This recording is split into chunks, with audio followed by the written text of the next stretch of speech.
What up? What up? Looks like we're What's up? live. We're live. We're gonna do it live. Do it live. How's it going, Jason? Okay, Lola, how are you? Pretty good. It's a Tuesday. It is a Tuesday. That means the week is nowhere near almost over. It means I'm having me a drink. So You know what? You're allowed. You enjoy that. What kind of drink? it's just like a little hard seltzer. Nothing too crazy. Is that like Red's Apple Orchard or something like that? Kinda. Yeah. It's a Truly's is what it's called. Truly, so true. It gets the job done. You know what? That's all that matters. Right. As long as it mellows you out a little bit, takes the pressure off. You know, it doesn't make you belligerent. Oh, excuse me. I had tacos, and actually, between our little break from topic list, I had a ding dong. A ding dong. A ding dong. You might want to elaborate on that one. It's a ding dong. It's kind of like a cupcake, only it's encased in the chocolate frosting stuff. Ding Oh dong. yeah, I know those Yeah. things. Yeah. They're the same people that make Twinkies. Yeah. Hostess. Those things are disgusting. How? Okay, they're not the best, but still, you know what? It was there. Wanted something. I'm talking about Twinkies. Oh, Twinkies. Twinkies are But good. how appropriate that we're talking about Twinkies and ding dongs, right? This is true. This is true. How was your Tuesday? It was all right. Our boss had 2 days off, Friday and Monday, but then I guess she was sick too, so I had to keep doing the job of her like that. She kind of do what she does, and I don't like it. It's just not what I want to do. I'd rather just ship things. So, but she like hunts down orders and like looks for things that might be missing, and I don't know. To me, I take forever because I can't really see that well, so it takes me ever to like read numbers. No, I don't know. I hate it. So, but it was okay. I mean, topicless went well. I finished the nefarious trading card. Hey, can you show us? I could show. Well, I mean, let's say it's finished for now. I might look at it tomorrow and be like, I could do more. Because that's how I am. I'm gonna show you. See, I, unlike you, can show my face. Where am I? Oh no, I'm still frozen. Are you really? Yeah, it's still frozen. Oh, you know what I'm gonna do? Let me try this. Give me a second. Talk to the chat. Talk to the chat. Okay, Yeah. I'll say hi to the chat. I know Wise Guys was in the chat. What's up, Wise Guys? What's up, Wolverine? Good stuff. What's up? Hashtag crackpack. I gotta get an explanation on the crackpack stuff. There was a song by this Viper guy, and he talks about like how like crack is actually good or something like that. I can't remember, but they can elaborate better than what I can, obviously. Darren Wagner saying hashtag crackpack. And apparently they're going back and forth with it. Lola needs the crack pack. Yodam Darkstar, what's up? There you go. Hell. It's upside down. There you go. Looks like you did a lot more to it. No, it was done. Maybe from last time you saw it. I don't know. But I finished. A friend that's gonna join us. What's up, Will? How you guys doing? Hello, Mr. How are you? Mr. Perdomo. Good. Because Jason's been ducking me. Yeah, I'm hiding from you, man. Why is he ducking you? Because I don't know. Look at those locks, man. Look at that luscious flowing hair. I'm envious, you know, so I'm ducking him. Yeah. I can't grow that. I can't grow that. I can tell you the secrets. Just for men. What's the secret? Just generally being sexy. Yeah, see, I can't do that. No, I got shit ass jeans. At least I still got that, right? That's true. Yeah. How's it going? Man? waiting for my sleep agent to kick in, and then I saw Lola's thing in the chat. I said, "Hey, why not?" Why? Until I pass out. Hey, always take the link, man. Always take the link. I'm not taking your link. No, thank you. Oh no, you always take the link. It doesn't matter who it's from.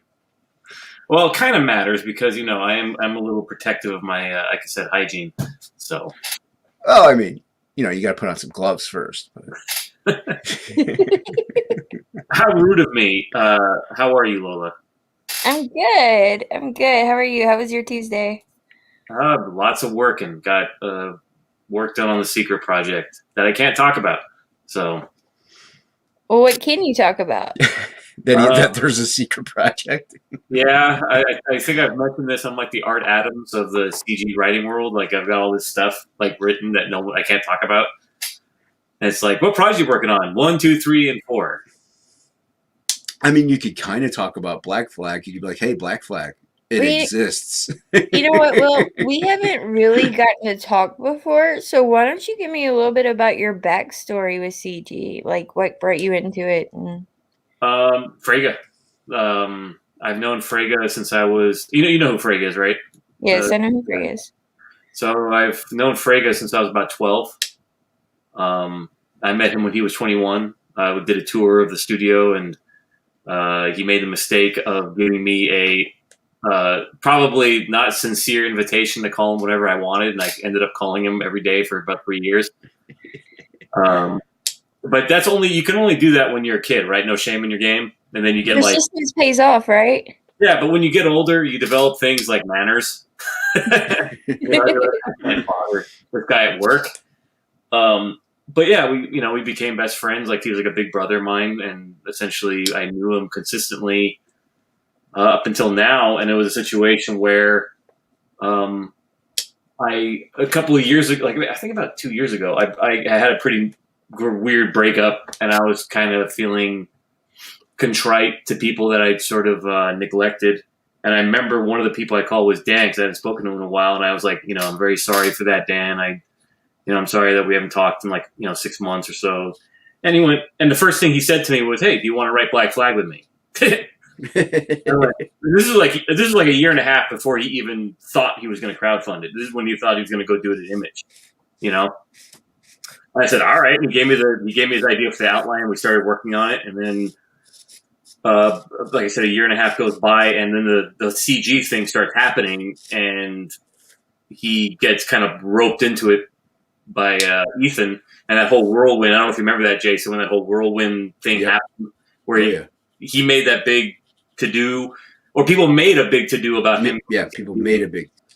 And essentially, I guess it was a situation where, well, we're here. Here's Black Flag, and then we just didn't expect Black Flag to be as huge as it was. Not at all. We seriously thought Black Flag would top out at $30,000. So we're like, okay, we can pay ourselves and pay ourselves and print the book and put it out, and do big on the second one. But then the first day, I don't know, you were there when we streamed the first day, right, Jason? He actually went live while I was at work, I think, but I was able to catch a little bit of the replay. So you saw how crazy, surprised we all were. Dude, he was in tears. Yeah, we were all like. Yeah, his wife was in tears. It was crazy. I remember when he launched Black Flag. Yeah, it was crazy. I was still around then. It's like, okay, here's the button, and it's like 30 seconds, it's like $3,000. And we're like, there's our goal almost. Thanks, guys. We're almost there. 5, 6, and it's like it keeps going up and up, and I'm like, it's not stopping. It was like a party, and you got to remember, it was right at the beginning of the pandemic, right? So everyone was locked down, and when everybody, I don't know if you remember this, but when the start of the lockdown, it was like a party, kind of, because everybody didn't know what was going to happen. Mm-hmm. So everyone's at home, they're getting paid, and it was kind of like a party atmosphere. So everyone's like online, like it's like a summer party. Yeah. And it was a heady 3 or 4 days. It was like a party for 3 days. Yeah, it was like a backer boom almost. Yeah, it was a lot of fun. I wish that channel was still around so you could go check it out, Lola, the stream. Yeah, so bummed about it getting nuked. Yeah, it got nuked for the AAT. Yeah. Yeah, I remember. I remember when he launched. Did you see when he got struck? When he got nuked? Yes, I did. for that bumper he had on there. Remember? I was Mhm. on the stream when that happened. Yeah, I think I was too. Yeah, Wasn't I? you were too. Yeah, I'm pretty sure. Yeah, he hit the bumper and it was like, the AAT, and it was a cool bumper. And then all of a sudden, like, probably some war campaigner, attacked him. Yeah. Who knows? But that's Yeah.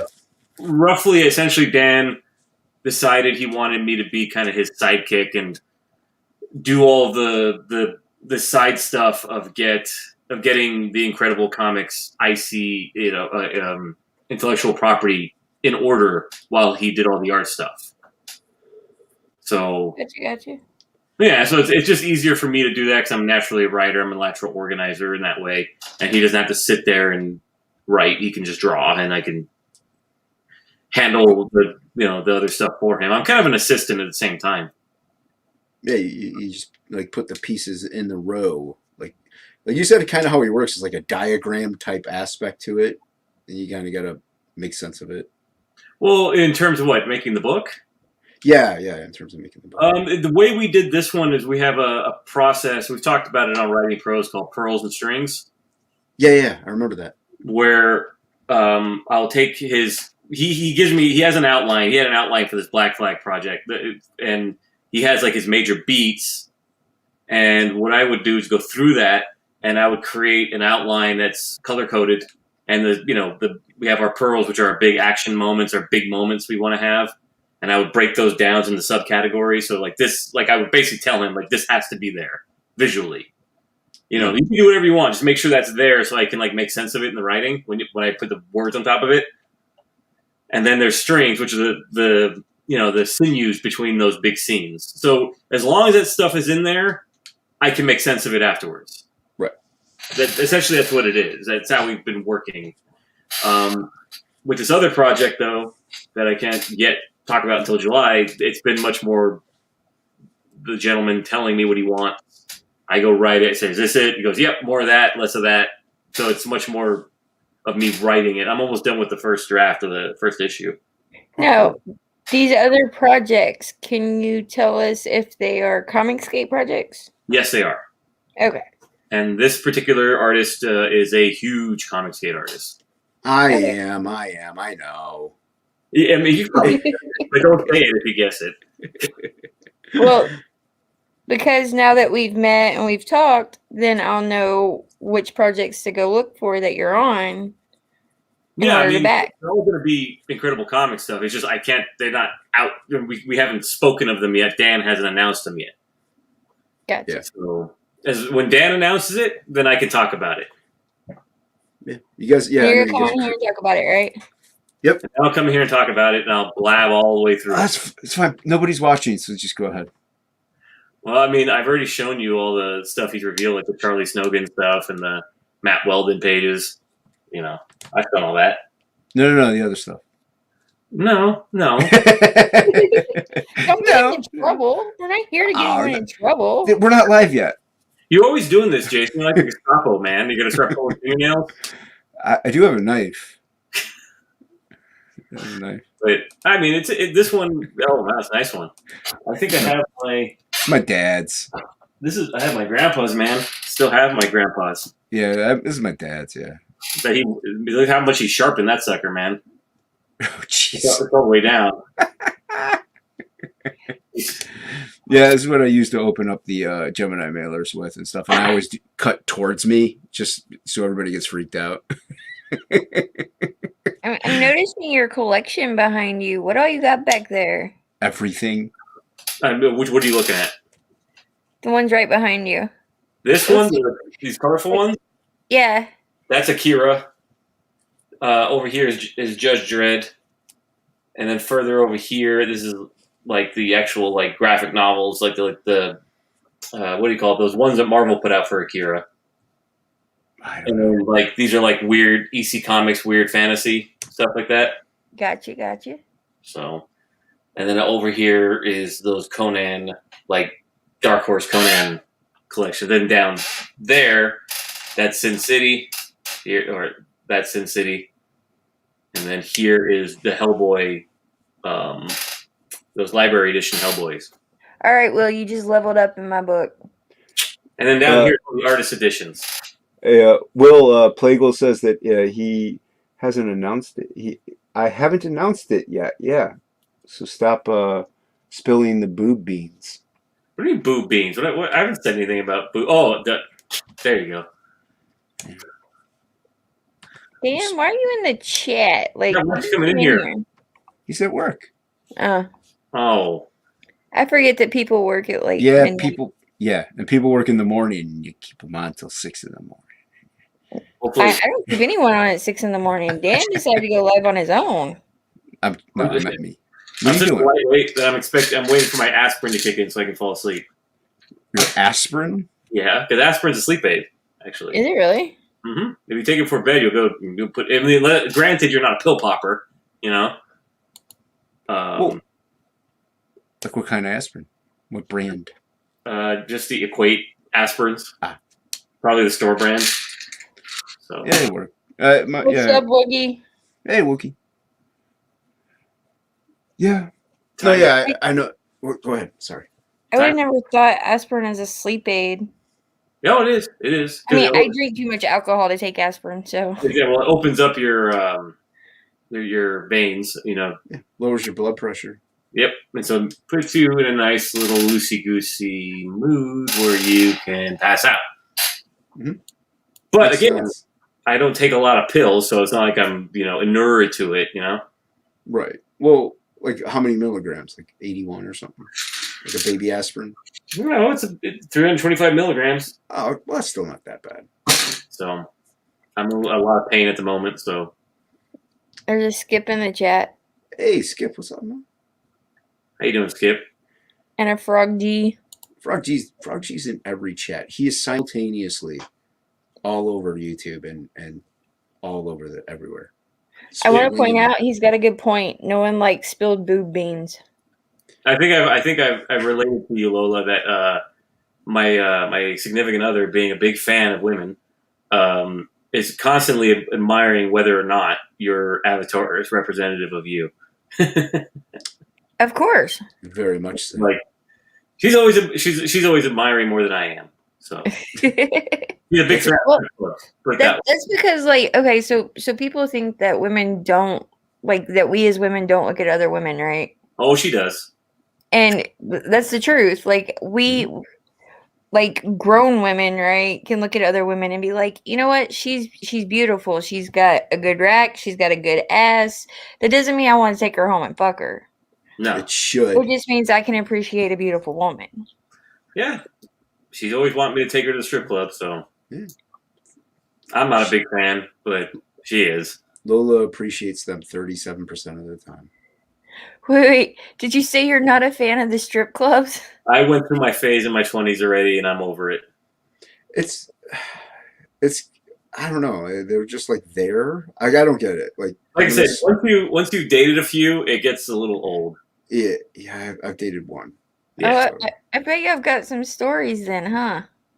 I mean, not terribly exciting because people always talk about how it's some sort of milestone to take a exotic dancer home. It's not like that hard to do. These are very damaged women most of the time. Yeah. And, if you know how to say the right things, I mean, they will go home with you. It's not that hard. But isn't that with any woman? Doesn't necessarily have to be a stripper. Yeah, but like, there's some goofy thing. It's like bartenders, right? Oh, you took the bartender home. That's some kind of milestone. You know what I mean? A woman's a woman. You know, right? I haven't picked up many women in my time, so I don't know how it works. Well, I mean, but especially like, if you're like a strip club, the women that work there tend to be, most of the time, pretty traumatized. And if you're a fucked up, traumatized man, you can speak that language. Yeah, so it's like a love language. Yeah, I'm not a fucked up, traumatized man anymore. I mean, I've grown out of that, but when I was in my 20s, I think I got into that milieu, and I think I dated like 2 or 3 of them in a row because I guess they were messed up and I was messed up, and they didn't want anything from me, and I didn't want anything from them, you know? So I think that was why I was attracted to those women. Well, it's good to get out of your system when you're young, right? Excuse me? It's good to get it out of your system when you're young. Well, yeah, because in your 20s, it's like I said, if in your 20s you don't know what the hell you're doing, And just thank God I didn't knock anyone up or marry any of them, right? Yeah, yeah. You never marry him. You barely date him. Yeah, man. I dated one for about 2 years. I dated one for a little while. Yeah, her name was what was her name? Monica, and I think she her dancing name was Charlie, something like that. But she was beautiful. She was Ukrainian. Her family was from the Ukraine. There So you go. she was very. She had these bright green eyes with black hair and porcelain skin. Yeah, they're I beautiful. bet she was pretty. Yeah. Oh, yes, she was exceedingly so. I've always been partial to, and she was Jewish. So it was like Jewish Ukrainian girls because my first girlfriend was a Jewish Ukrainian girl. So it's an odd niche. Oh, Ukrainian women are beautiful. Like no. I just mean like that's an odd combination to like seek out. I didn't seek it out. That fell into my lap. My first girlfriend. Well, after the first one. He had the green, okay? Like he had green eyes too, he's making it rain. I'm kidding, Will. I'm kidding. No, I didn't hear. I'm sorry, Lola. Go on. What? I said that you were making it rain. Ah, yes, I was. That's why it fell in your lap. All over the place. Well, no. But that one was a clean and pure relationship. My first girlfriend. Oh, we had a real relationship. I mean, premarital things, of course, but it was a real relationship. Sinner. I don't think these stripper women were real relationships. They're not in the standard sense of the word. No. No, I had one that was like really into me, and I just messed with her. Like I like mentally, I would be like, yeah, sure, one day, you and I, yeah. I'd always just purposely tease, like play hard to get, but not, and she just would always constantly nag after me. It was fun. It was good times. She was hot. What's up, Angela's Traven? Hello. You teased her with marriage? No, just like the hookup. I'm like, yeah, sure, yeah. Oh, yeah, you want to? Oh, it was a stripper that you were like, yeah, I'll take you home. Yeah, and then I wouldn't. I wasn't that cool, Jason. I wasn't that cool at all. I was like, yeah, I'll take you home. Let's go. Yeah, I'm like, let's go right on home. No, that's too easy, man. It's too easy. It gets the job done. Like I said, you have to be a certain age to be that stupid. I wouldn't go near these women now. Hell no. No. So lessons learned, huh? All lessons learned. Yes, you learn what you learn to spot crazy. And the problem with me is I'm a little attracted to crazy. That's why I think Alexandria Ocasio-Cortez is attractive because she's got those crazy eyes, and she just looks like a crazy bitch, and I like crazy bitches. Yeah. I'm accidentally attracted to crazy. Yeah, I don't want to be. I like crazy women, and it's very bad for your health and your mental health. It is. It could be very bad for your physical health. Yeah, if you're not careful. Your ass. This one is not crazy. She's a tank, so she doesn't quite move. So she's a Taurus. So what did that tell you? It tells me that you believe in astrological science. It tells me that she is a fucking goddess. Yeah, she is. It tells me she was born on I'm a Taurus. That's why I say that. So there you go. So you can't grab you by the horns. I don't know what's happening. No. It's better to be grabbed by the horns. Wait, yeah. But the unfortunate things, I don't buy it either, Jason. But women do, so you end up making discussions. And I guess I'm an Aquarius, which means I'm crazy to some degree. I don't consider you crazy. Yeah, I'm probably the sanest man you know. I mean, yeah. I mean, are we comparing craziness or? I mean, I have a quiz pulled up on serial killers. Oh, it's about famous serial killers, but still, that's crazy. Well, I mean, in relation relative to CG, I think I'm pretty even keel. Oh, you're a pussycat. Exactly. Compared to some CGers. Most of the CGers I've come across lately have been pretty normal, it seems. Well, I mean, look at Anthony. Look at Dark Gift Comics. He was pretty crazy. back in the day. You can't really like use Anthony as a As as a a base. Dark Gift Comics. Ah, Yeah, he's seen some stuff, man. well, I've I seen don't think he's stuff. seen some stuff. He's lived some stuff, man. I was being polite. He lived some stuff. Yeah, it's fun to talk to him about it. He doesn't mind talking about it. It's funny. You I hear have him, a question for both of you. Are you guys like partners in a love line now, like a YouTube? love Love line. Yes, we're about to bring another woman on for you to hook up with. Wait, Caller what do number you 3. mean? No, because I've like checked out Lola's stream once twice, and it always seems like it kind of turns into a sort of a love line situation, like a K Rock sort of thing. Because we talk about the love all the time, Lola. I grew up in a very open home growing up. Mm-hmm. Like my mom was never really like, oh my god, we can't talk about sex. Oh my god, that's such a taboo topic. Like my mom just openly talked about it growing up. And so like I have no qualms about talking about it. Later, Skip.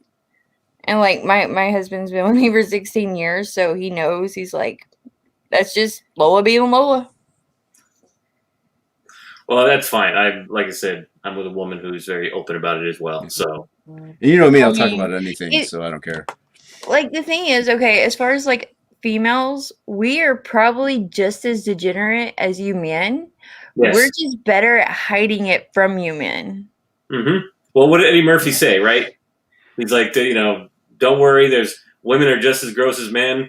There's not a woman in this room who wouldn't want to be somewhere else with a nice stiff one in them. Yeah. Exactly. I mean, It's true. It's he true. spoke the truth. It is true. Like, it's true. He's funny, but he's not that funny. Like, you better stomp your feet, light a pussy for this pussy. Light a match for this pussy, goddammit. But no, it does tend to go that route, but like it doesn't bother. I can talk about anything. Like one night we talked about UFOs. You know, I mean, I can pretty much openly talk about anything. It doesn't bother me. No pearl clutching on your part, Lola? No, God no. So, how dare you is not in your vocabulary. No. Okay, got it.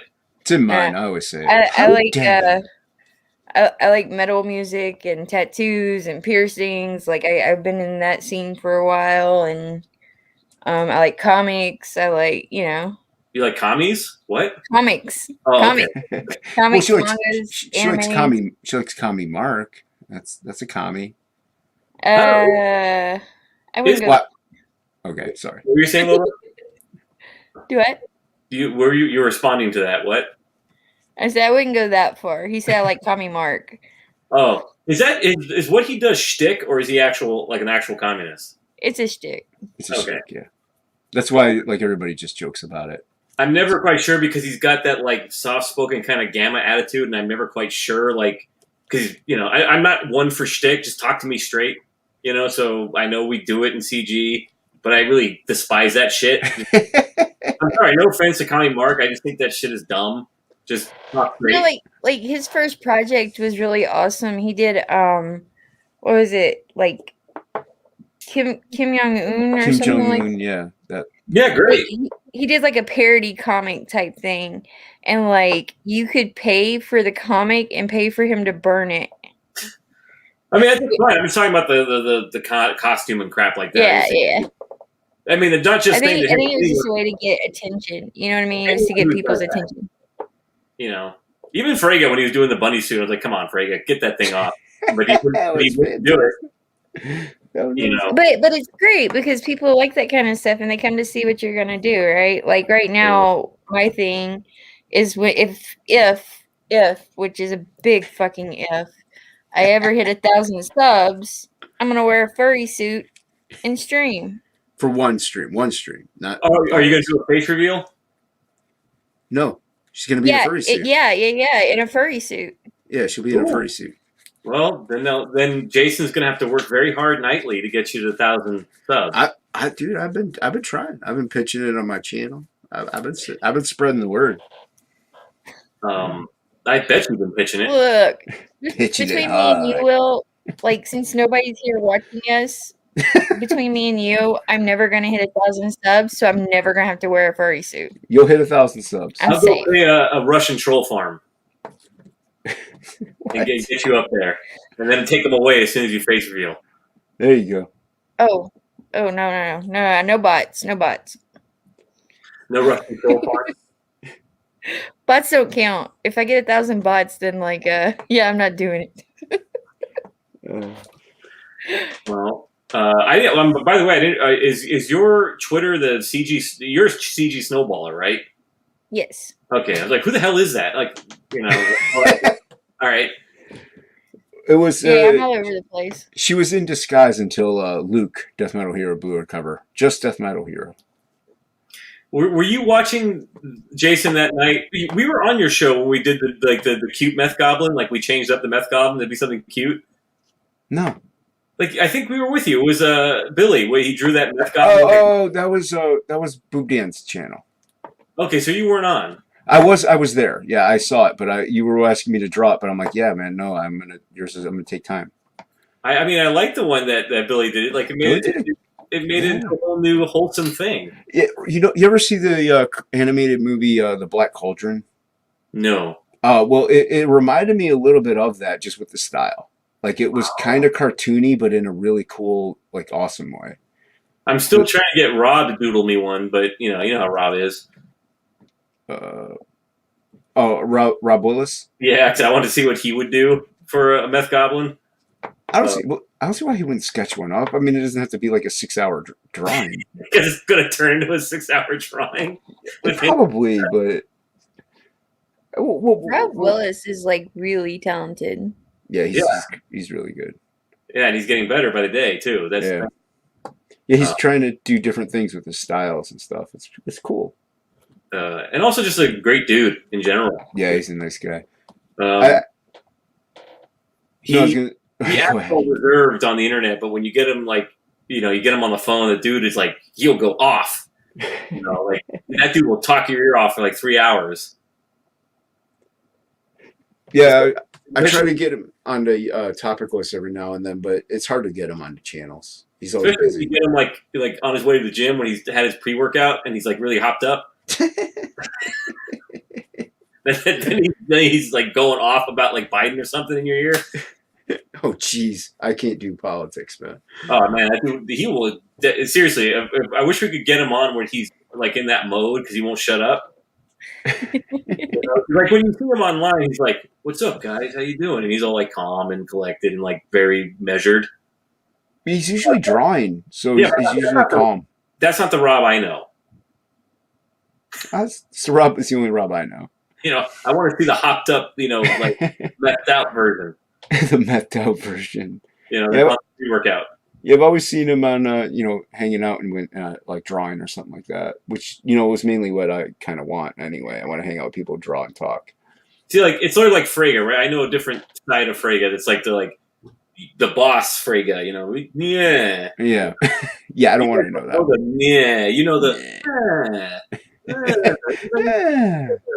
This is how you do that and that. Come on, guys. Seize the day, rapid DM, I know that. I know that one, right? I know that. No, that sucks. That sucks. Do better. Do better. Spit in your face. Like the whole, or Michelle Obama. Be better. Be better. Be better. I get the boss. So does Frege have you locked in his basement? No, it's too small. His room is too small in the basement.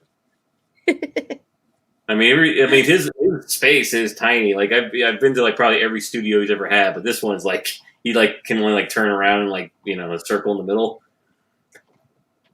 Didn't he move out of it? Go ahead, Lola. Here we go. Frog G said, Kami Mark's project was Adventures of Kim Il Sung in Best Korea. Yeah. There we go. That's a long title. Yeah, it's a long title. So let's just say. I mean, Frege is all the way out in Atlanta. I mean, we all came from Southern California, so right. We left kind of Boob Dan by himself. Poor Plago, poor friend. Friend has no friend. Wait. So you went from California to I'm from Venice, yeah, from Venice Beach. Did you say Georgia?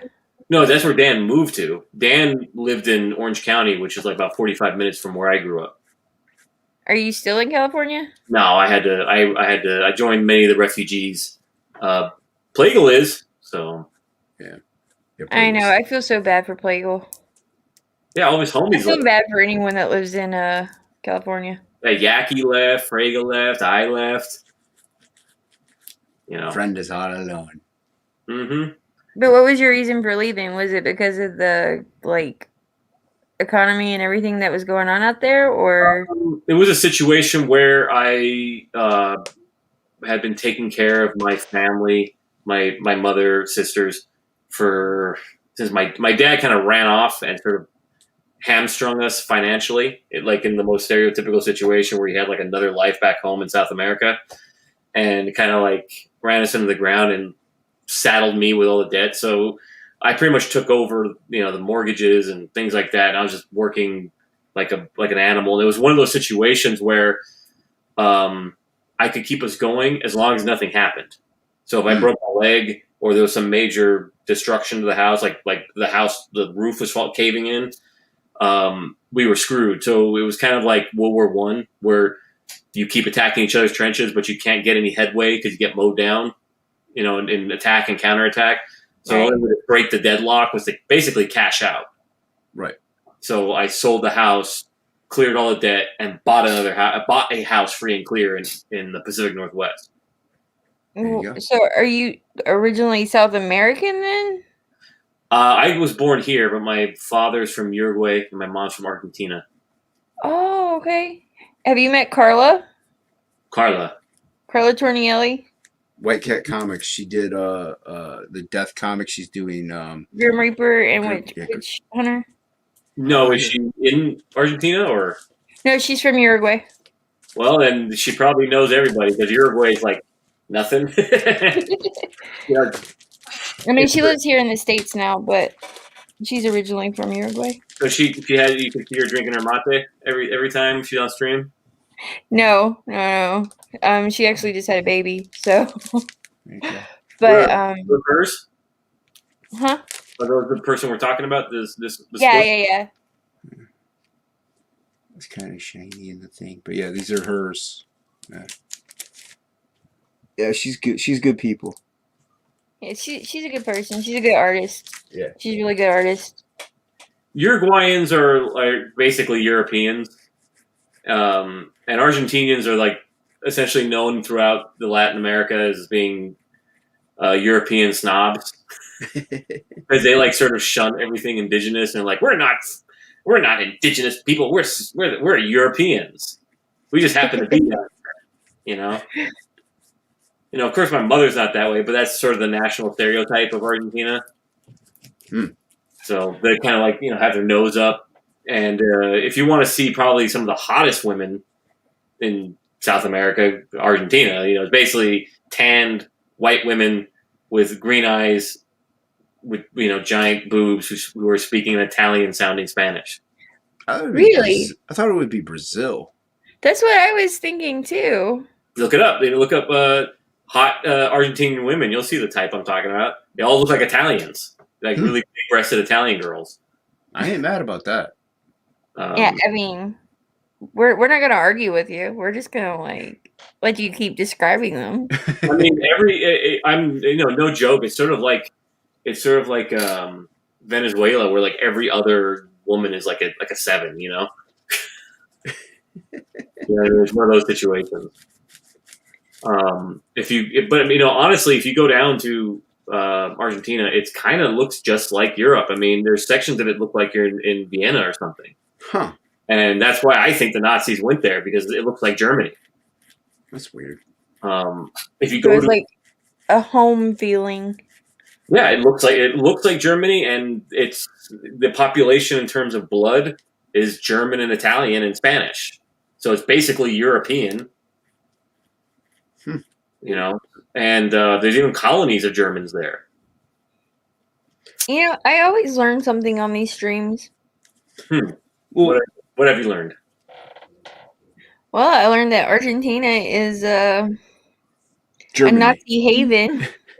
Well, what? Yeah, I mean that's where they caught Eichmann. That is true. He was working in the Mercedes plant in Buenos Aires. Actually, even went by his name, retired SS Colonel Adolf Eichmann. Didn't even bother with an alias. And I also learned that I'm now looking up Argentinian women. Man, what do you think? Yeah, damn. Share your screen, Lola. Let's have a look. See. It's not on my screen. It's on my phone. How Oh, dare you? But I can pull them up. I'll pull y'all some up. Yeah, pull some up. our native export. Native export. Good export. And That's they a were good export to have. and they were stupid enough to fight Britain.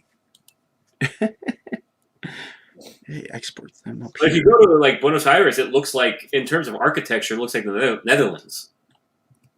Yeah, the only place I was supposed to be going to Italy with my mom. This was like 3 years ago, or whatever, and she fell and broke her shoulder, and we weren't able to go. I'm sorry to hear that. Yeah, well, she fell dislocated and broke it, but yeah, I mean she has limited mobility now, but yeah, she's a trooper, man. She's a fighter. My mother's father is from Italy. He's from way northern Italy, like in the Alps, northern Italy. Mm. So he looks like Steve Rogers. Really, specimen. Yeah, he was. He was like 6'2", blonde hair. You know, the Steve Rogers hair. You know, because it's the '40s, right? Yeah. Big freaking broad ass shoulders. You know, like made out of concrete. Was an engineer. Diesel mechanic, artist as well. Could draw. He was a farmer. He was actually from Lucca, which has the distinction of being the place where Julius Caesar, Gnaeus Pompeius Magnus, and Marcus Crassus had their famous meeting to carve up the Roman world between them. That's really cool. So that's where they kind of met up and said, "Okay, I get Gaul, you get Asia, you get Spain and North Africa and Sicily." Huh. You know, so that's where they kind of came up with their plan of what sections they're going to get. Yeah, we were just gonna go in the typical touristy areas and stuff like that, but nothing like that deep touristy. When you throw a stone in Italy, you're hitting something historical. True, but that's kind of why I wanted to go. Also with the art and the food, I really wanted to go to Italy. Basically, that region he's from is called Tuscany. Yeah. Okay. So he just Toscana. the extreme end of it. He's in the mountains, you know, in the Alps.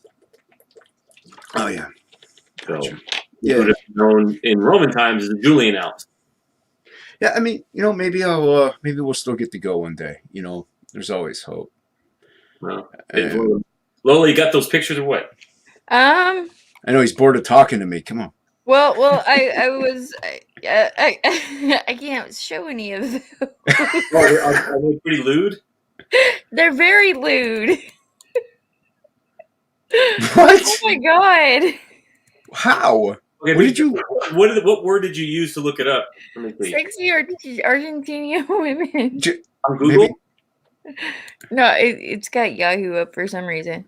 Yeah, she goes by Yahoo somehow. I got back to safety, so I'm good. Let's see what comes up. You get well intrigued. I mean, I don't know. I'm on Google and look pretty clean to me. I mean, clean in the sense that they're fully clothed, not fully clothed, but bikinied. Right. But does it really count as no breasts? I mean, the one I'm showing has got pretty big ones. Yeah. This is the one I saw. There you go. Her eyes, man. Yeah. Those are some fuck me eyes right there. Yeah. See, I got my dad's caquita brown eyes, so I got the shit brown eyes. I didn't get the green eyes for my mom's side of the family. My sister got the green eyes. Mine are blue. Both, yeah. My sister got the green eyes, the hazel eyes. Mm. But they definitely are beautiful women. Yep. Huh? Can't complain. And they all got booty too. Well, yeah, they better. I mean, she got some booby. Mm-hmm. Mm-hmm. And I mean, that looks real. So I'm not a fan of skinny women at all. So I like the little meat on them. Little curviness. well, they gotta save lives, man. Like if I never understood the obsession with Paris Hilton. She looks like a little boy. Oh, she's. It's just pure. You'd start a fire. You would start a fire. I mean, I get it if you got nothing on one side, but you got it going on another, right? But to Well, have yeah, it going straight down on both sides, she's a plank of wood, man. yeah, it's like I don't know what the obsession was with that during the time when she was hot, quote unquote. I have, But yeah, I have no idea. I'm not Is she ever into really hot though? who. Paris Hilton. I don't think she is. No, she's not. She's way too white for me. There's something wrong with her face. Way too white. Like, Wait a minute. Wait a minute. I'm not into that. Wait a minute. Okay, you can qualify me for that. You gotta explain that one. What's way too white? I guess I want to hear this. what I mean by that is I've never been into the stereotypical, waspy, blonde hair, blue-eyed kind of, beauty queen woman. Like it's not attractive to me. I've always been into what I would call dark women, and that could either be in spirit or skin color. It could be fractal, right? It doesn't necessarily mean a dark woman, in the literal sense of the word. But Like gothy chicks. oh yeah, I yeah. chased those women down the street. Like that was like that's who I like zoomed in on in high school. I found that niche. I was like, I want that one. So like a Firuza Balk looking chick. Oh fuck yeah, I love Frieza Balk and the crap. You'll have to Fuck watch yeah, that play. man. Yep. We'll just leveled up again. Yeah, Nancy was the shit in The Craft. Like I'll give you an example. Let me give you an example. Keira Knightley is not attractive to me, right? But in Domino, she is. Hell yeah. Yes. You You're understand the fucking point? badass in Domino. Lola? Do I? Like if you see her, if I saw her walking around the street, she's a normal woman, not attractive. In that film, she's attractive because she has an attitude that I find very sexy in women. You know what I'm saying? I totally get what you're saying. Like kind of a tomboyish, sort of strong, yet very feminine and private kind of personality. I'm very into that. Like, I'll give you an example. Like I remember when I saw Transformers when she's driving around with when that Jewish kid, the neurotic Jewish kid is with Megan Fox, and she gets out and starts fixing his car, and she's like, I don't do this for my boyfriend because he gets intimidated. I'd be so fucking turned on if the chick got out of my car and started working on it. I'd be like, you're the sexiest broad on the planet. Me too, because I can't do that. I can't do it. It's just sexy. It's like she I can't can't do it. do it. I'm not a huge Megan Fox fan. I'm not a fan either. But Jennifer's Body. That fucking movie. I remember that stupid song being stuck in my head. I never saw it. Jennifer's Body was actually really good. Like I really enjoyed it. Well, the only reason that movie sticks in my head is because a woman I was in love with for like 2 straight years. We had sex to that movie for the first. The first time I had sex with her was while we were watching that. So it sticks in my head for that mnemonic attachment to that event in my life. It's sort of like every Rob Zombie song, because for some reason when you were young, women just wanted to have sex to Rob Zombie. So like every Rob Zombie song has like a sexual like mnemonic trigger. Well, I mean, technically that's why I married my husband. So like I think I'm surprised I didn't get someone pregnant to the House of a Thousand Corpses. It's a good movie though. Yeah. Like I'm a huge Rob Zombie fan. But you know what I mean? Like, there's some kind of Dionysian thing with Rob Zombie with women, Lola. Have you noticed that? Like really hot women really like to like get sensual to that music. Have you noticed that? It has that beat to it. Is kind of what it is. It has that beat, that thumping. Like every song kind of has that doom, doom, doom, doom. It's that hillbilly rock. Right. It's like a primal thing. It's a Dionysian thing. Yeah. It's Dionysian, right? You lose yourself to it. Yeah. Yeah. There was a reason why there was naked women running around the hills of Greece, doing orgies and getting slathered in wine. If you throw in the right substances, it makes it even better. So yeah, he's been around for I mean, I think he came from India, Dionysus. So, there's always Dionysus is always around, man. He's always there to get everybody intoxicated, drunk, and chop off each other's heads. I'm finding Will really interesting right now. Like he's Will's really, always really, I like having Will on streams. He's always informative. He's got good topics, and he's a smart dude. like he's just like across the board knows quite a bit here. He'll tell you it's a nickel education. Well, I had no quality. My third grade teacher told my mother I was retarded. Well, your teacher is retarded too. He said, we can't do anything with him. He's got to go in special ed. My mom's like, fuck you. Out of that district. Oh, that's funny. But I think Boob Dan has me on because like I'll talk through it and he can like draw and not say anything.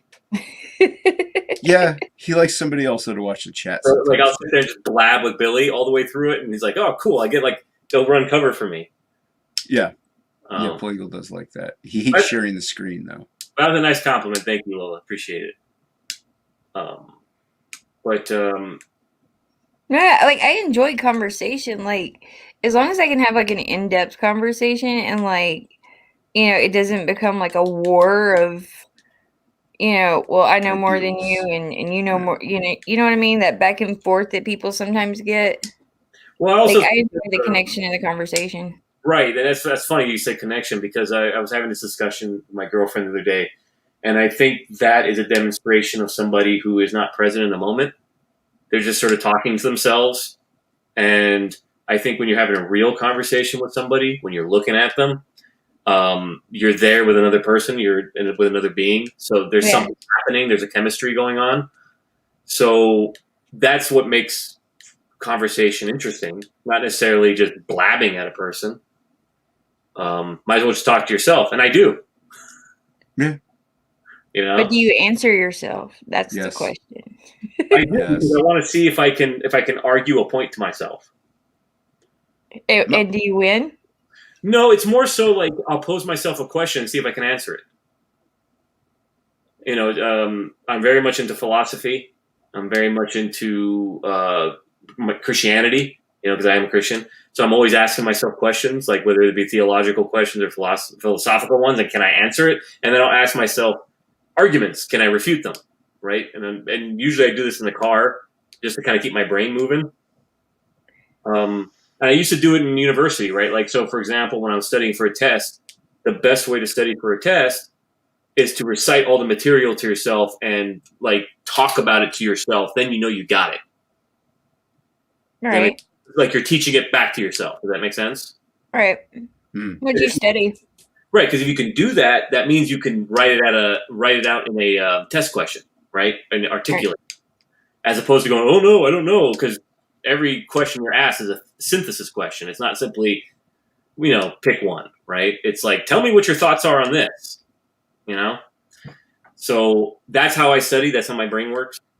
Language. I like to hear language. So I'm a writer. So there you go. Well, it's also the experience too, right? Of which thing? All of it. Like you mean in terms of talking to a person? Huh?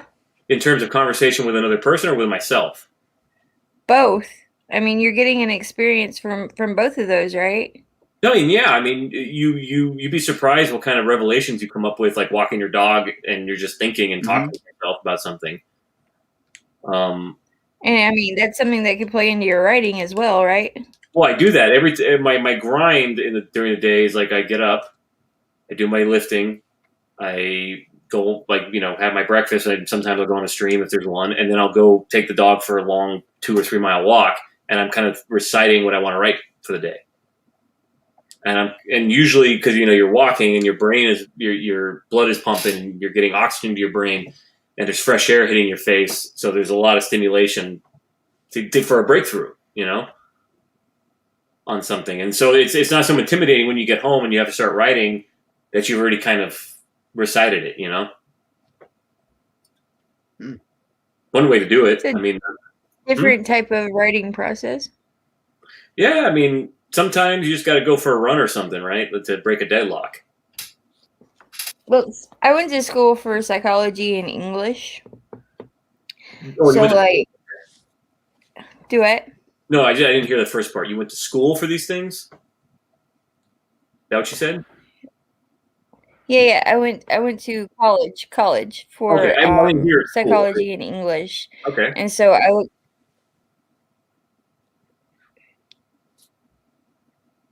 go on. Did we lose her? I Did we think lose her? we might have lost her. I heard a whisper, so maybe she's bothering somebody. Well, she has wee ones, so I don't know if they're. I thought she put them down though. Oh no, yeah, we lost her. She'll be back in though. But no, dude, yeah, my work, like my job, it's pretty mindless. So I kind of do a similar thing where it just accidentally my mind will start to wander, and I'll have conversations in my head or out loud to myself, and that's Hmm. where I start coming up with ideas for books or characters or synopsises and stuff. So doing an activity that is doesn't take thought, like you said, like jogging or walking your dog, doesn't take thought. Yeah. So it frees up a lot of space in your head. You're not thinking, so your mind accidentally will wander sometimes, and just you'll stumble upon some great nuggets of stuff. Or you're getting a lot of stimulation to your brain, like working out, right? There's a lot of, Yeah. you said, you get it very clear when you're working out. So for the secret book, which I'm not going to tell you about yet, Right. The biggest breakthroughs came while I was lifting. You know, the biggest, like, oh shit, that'll work, kind of like those really, the ones that you know are going to work. You know what I'm talking Right. about? Yeah, The big strides in the story, that came while I was weightlifting most of the time. yeah, because you're not really thinking. You're not really Can you thinking, hear me now? Yeah, you're good. but being stimulated by blood, you know? Right, exactly. Yeah, that's And what I was Lola, thinking. you were going to talk about your education. Yeah. Yeah. Oh no, I went to school for psychology and English. And so like when I read stuff, I look for the psychology behind it, usually like, what the writer was probably thinking or um what they were going through that might have affected their writing. Like I find that kind of stuff interesting. That's funny you say that because what I've been doing as a form of polemic, against um, certain theories, certain dogmas that come at us in this day and age. We're under the impression that they're coming from impartial scientists, and there's this stupid stereotype that a scientist is impartial. They're just looking for the facts.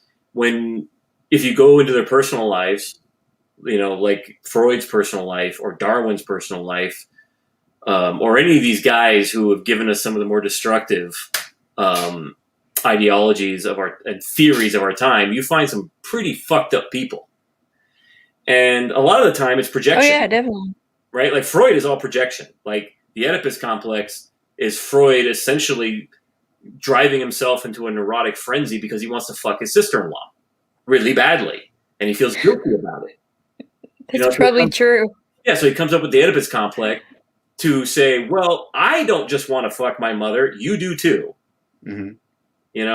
And it's like, so by projecting this on all of humanity, he can kind of slip in and do what he wants to do. We all want to commit a taboo, like sleeping with our sister-in-law.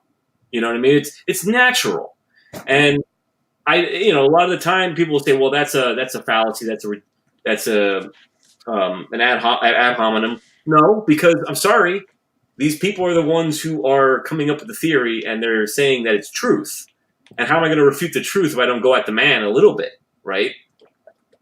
Like Keynesian economics, pumping the economy, making very little concession from the future, kind of makes sense of the fact that Keynes is not going to have kids, and he doesn't care about the future. Why? Because he's a homosexual.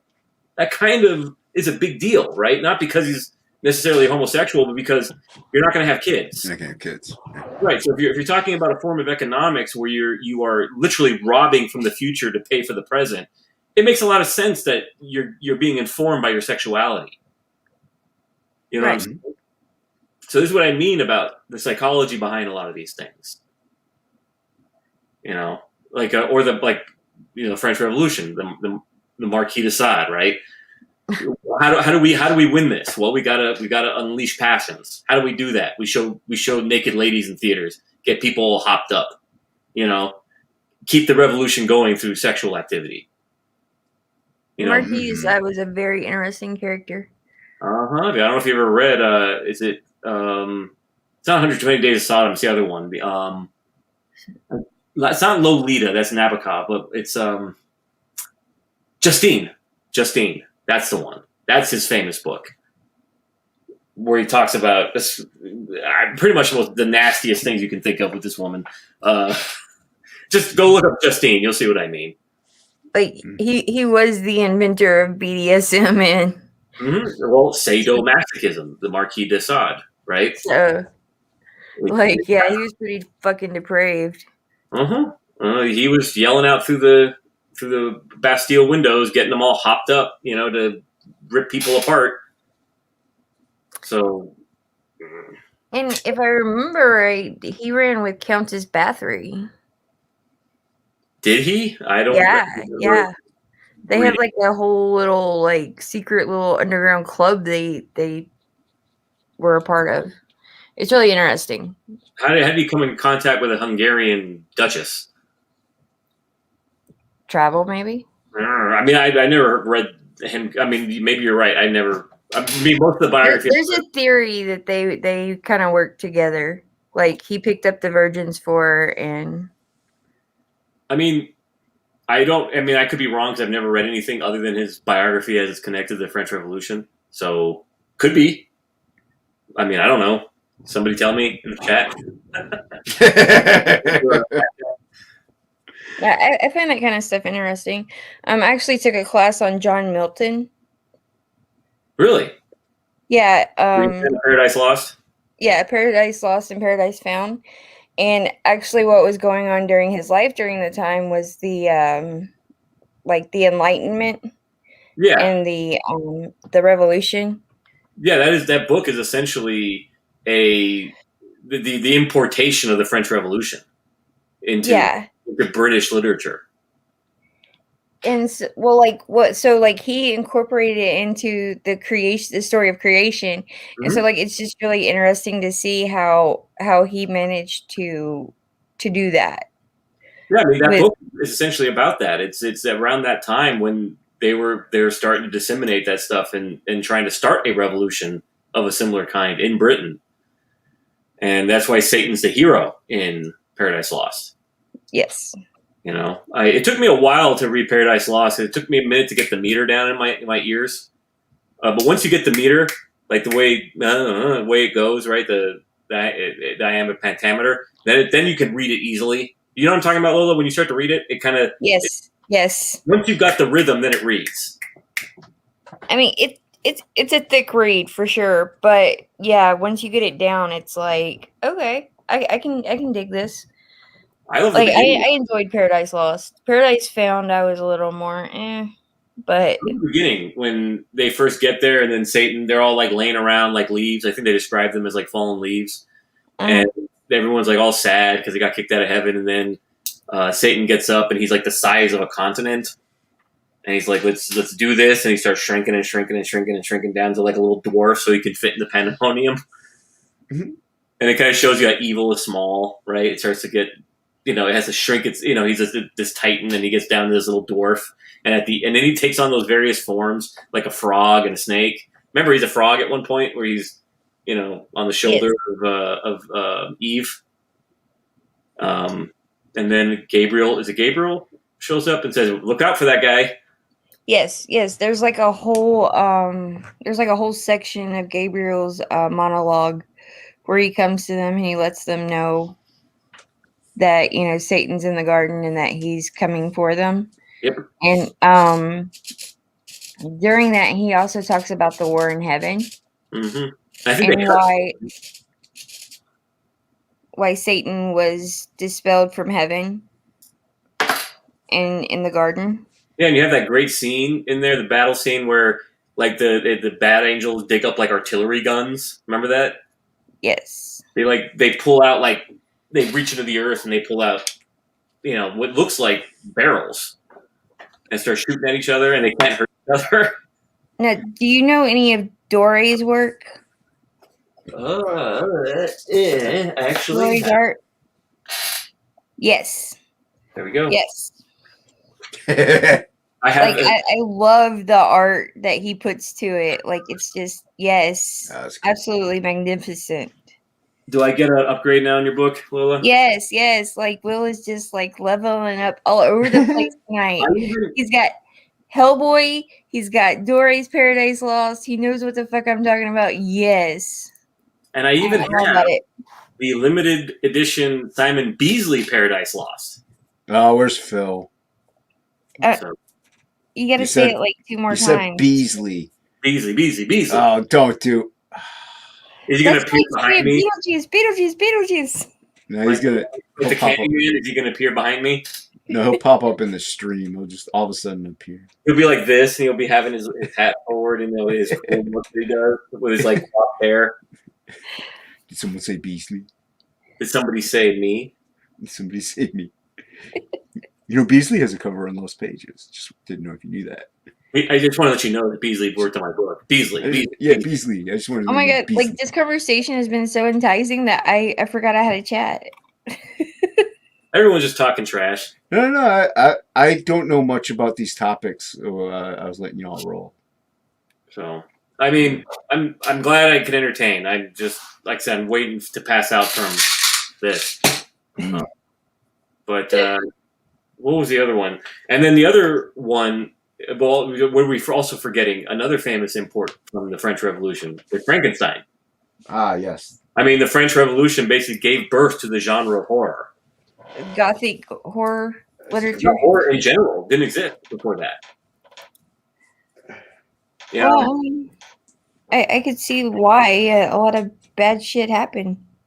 Well, think about it also. Think about this. What was the French Revolution? What was the result of the French Revolution, right? It was the dismantling of the church in France and the replacement of that religion with the religion of reason. Remember the goddess of reason?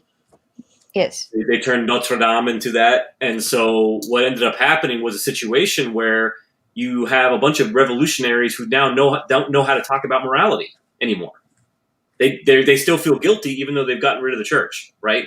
They've declared God doesn't exist. They burned the Bibles, and they're like, great, we're free, yet they're still guilty. Why are we still guilty? You know what I mean? If this is false, right? And what you get is the genre of horror, which is essentially trying to talk about morality without talking about morality. That's what horror is. That's why it's so popular. That a monster essentially just dumped the morality on the monster.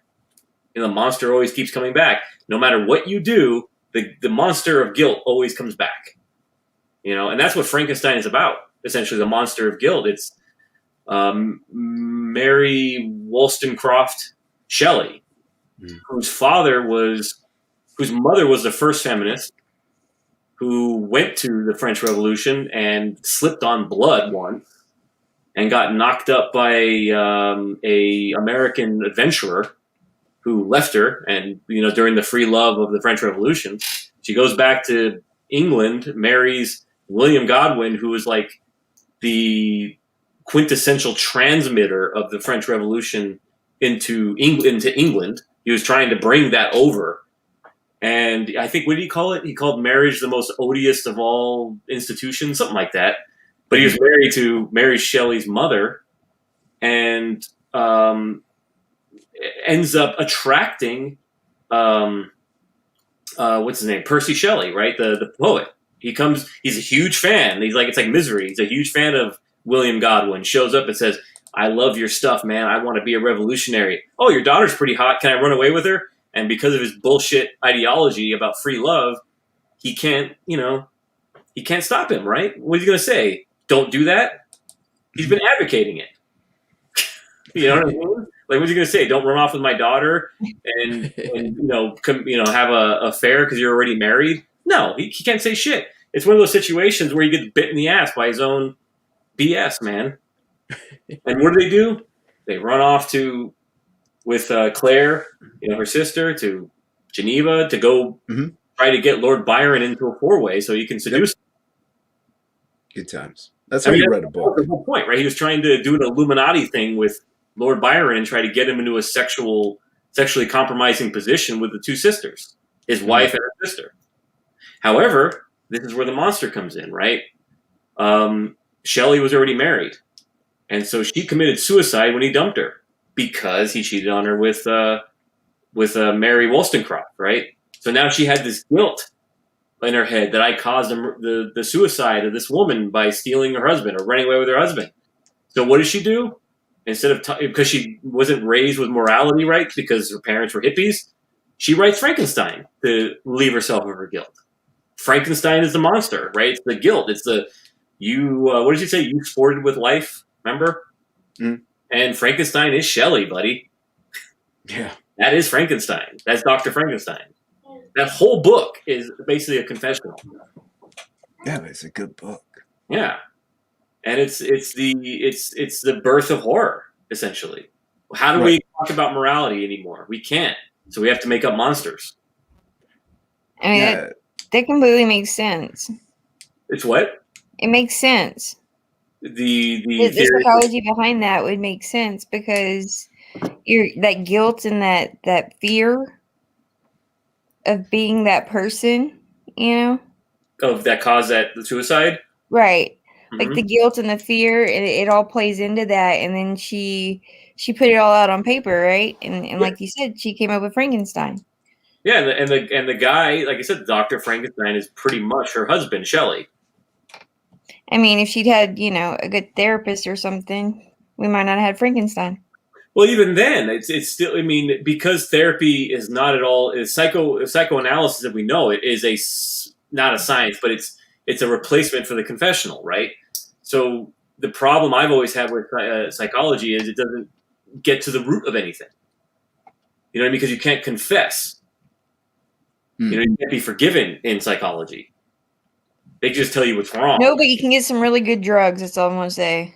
Precisely. They can make you sicker and sell you the cure, right? Yeah. That's what we do. Yeah. Psychology became the new confessional because you could, like evolution, you can use it to come up with all the reasons beyond morality why you do things. It's a way to get around a transcendental argument, right? That, there's an eternal moral law that you have to follow. Well, no, you're just meat machines. Yeah. Your electrons are firing that way, so that's why you do it. Yeah, never mind that. Yeah, and never mind, right? That there, we don't even know what causes, our how the hell our evolution is so miraculous that so many organs, so many cells, coalesced at once to form not even just a cell, but much less a whole body, right? It's so astronomical I can't even calculate it. I find it is interesting that you're a Christian talking about evolution. Well, because evolution is bullshit. It makes no mathematical sense whatsoever. Now, natural selection as a means of variation, yes, we see that all the time. You can see that in the lab. That's easy to see, right? You take a bacterium, put it in a petri dish, dump in a bunch of antibiotics, you're going to see variation happen. You're going to see a tougher bacteria emerge, right? But in terms of speciation from natural selection, no, that's a myth. So you don't think it's possible we could have come from a little crustacean in the ocean? No. I don't think we don't come from monkeys either. I mean, like I said, you just look at the base pairs of in our genome from when we last split off from the rhesus or from a chimpanzee. Do the calculations, and you get down to something like 300,000 years at 75 mutations per generation. I mean, that's insane. And not just 75 mutations, but ones that have to actually be complementary mutations. You know what I'm saying? Like, it's not a matter of like simple mutation, right? You have to have a cell that that not only functions as a cell, but has mitochondria, it has organelles, right? These things have to complement each other. It isn't simply just 1, 2, 3 or stuff in a soup. It all has to work together at the same time. Hey, Will, I got a question for you. Yes, sir. Yes, ma'am. Do you ever get stoned? No. You don't do anything? You're pretty sure. I have a couple glasses of wine with the girlfriend, but other than that. Okay. And here's the greatest thing. I'll ask any person that tells me that evolution is the creation element of creation, right? Well, what does it rely on, right? It relies on a common ancestor and natural selection speciating over billions and billions of years, right? Well, let me ask you something. How do you get something from nothing? A Big Bang. Okay. So that's so. I'm joking. But you understand what I'm saying though about natural selection? It has to have something to act on first, right? And here's my question. Well, an eye can start out as a dot in a piece of bacteria and then become an eye. Well, it's still an eye. You get what I'm saying? It can't just not be an eye. It has to be something that acts as an eye. You can call it light sensitive cells. That's an eye. You know what I'm saying? So it's not coming out of nothing, right? It's there already. You're just saying, oh, well, it's very simple. Well, I don't give a shit if it's simple. It's still an eye. You get what I'm saying? Mm-hmm. So how do you go from non-being to being? That's my biggest problem with it. That makes sense. Because in order for natural selection to work, there has to be something to select to, right, and on. And I just, that's the part that always get jammed up on with people. Now, do I believe there's some kind of way we came to be? Sure, but I don't buy evolution. No, it's a stupid theory, and we just should abandon it and think of other things. Well, and I hold on to it because it's an excuse to do awful things to people. Well, it's also a silly theory thinking that women came from a man's rib. You know what I mean? It's like there's more to it than just a miraculous conception. So, yeah. Well, tell you the truth, I'd write. You know what I mean? Like, what we do understand about ourselves is that we're not just material beings; we're spiritual beings, right? And that there are things we cannot see, and there's things we can see. Right. So where do these forms come from? You know what I mean? I'm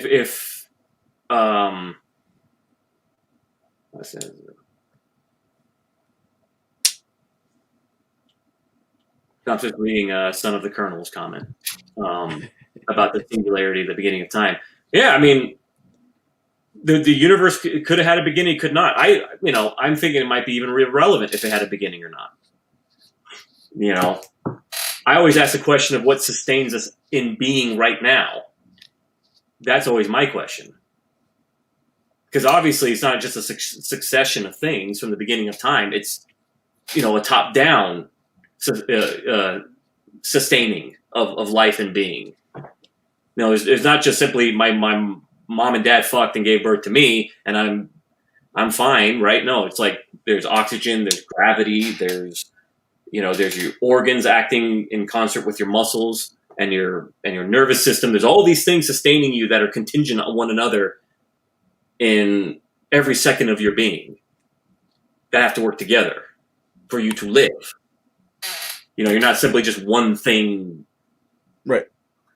Maybe God is a Neoplatonist. I mean, I do buy into parts of Platonism. I do believe there is a realm of forms because we come up with forms that do not exist in nature all the time. Now we have standards of perfection, right? We have a gradient, that we compare all things to that does not exist in nature. There's no perfection in nature because we wouldn't be able to judge it anyways if we saw it without a concept of perfection, right? Mm-hmm. The noosphere. Mm-hmm. Oh, you're right there. Yeah. I'm just listening. I'm taking it all in, man. Taking it all in, and going through this chat. I think there's better ideas. I mean, we're smart. We're a smart race of people. We can come up with better ideas, and a finch has this beak and the finch has that beak. I mean, this is an old idea. It's not. We are smart. We can move beyond it. We can ask more questions about how we came to be that don't rely on the idiocy of that.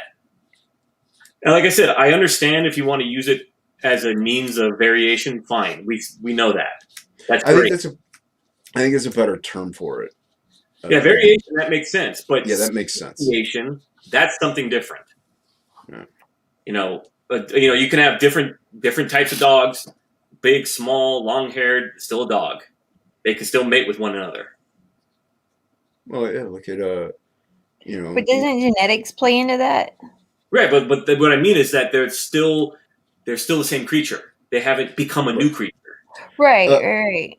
like a dude can't bang a monkey and you can't get a kid. Exactly. You know, you're going to have different types of people. You're going to have endless variations of people, but they're still going to be people, and they can mate with each other and produce more. I'm betting the furries though would disagree with that. Yeah, those suits, man, they've got too much sin in them. If you were to burn them, there would be ghosts flying out. They're too depraved. That's how you get centaurs. Son of the Colonel would like your attention, Lola.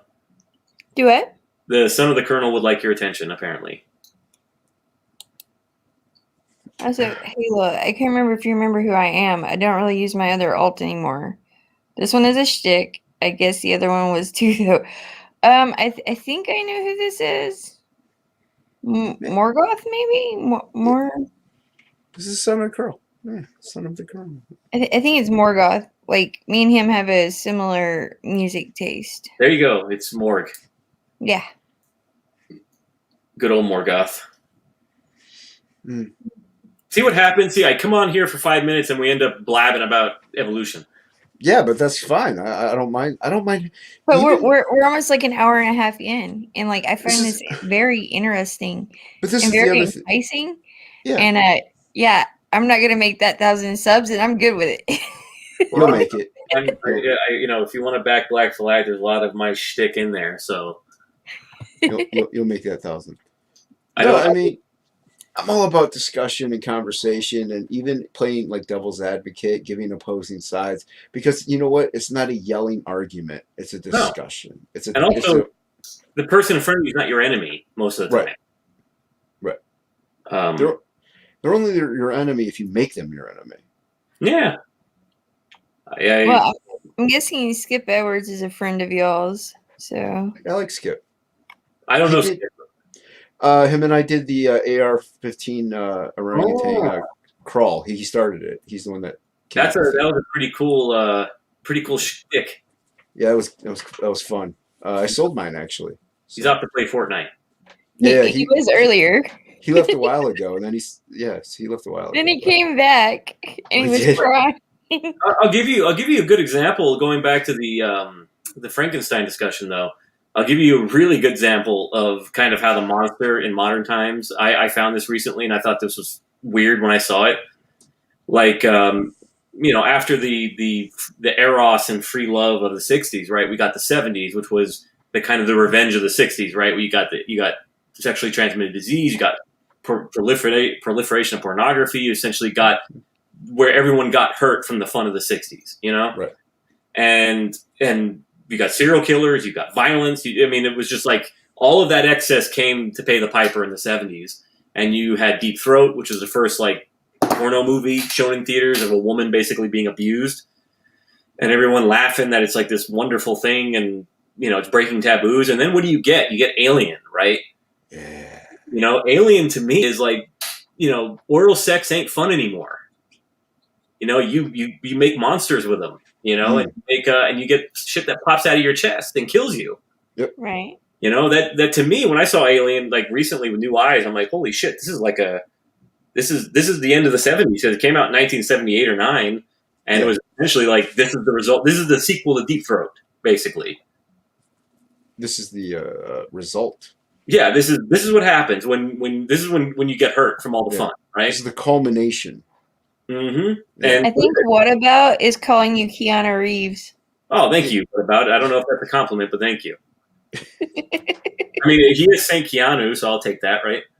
Keanu. But then we know what's even funnier. I was watching the sequel to that, and I was like, "This is like an anti-feminist movie, right? It's supposed to be like a feminist romp, right? Where she's like, I'm a Marine with guns, and it's like, no. What I'm seeing here, I couldn't believe it when I saw it, is a woman who's single, unmarried, can't have kids anymore, has a cat, who is hating and burning fertility in the form of eggs, that is chasing her all through these movies. I was like, I can't believe what I'm watching. Like, she's sitting there, like, fertility itself is in front of her, the queen alien, and all of her eggs, thousands of eggs are there. And what does she do in response? she burns them and shoots them, and with fucking frothing anger blows them up. Right? Tell me that's not a statement.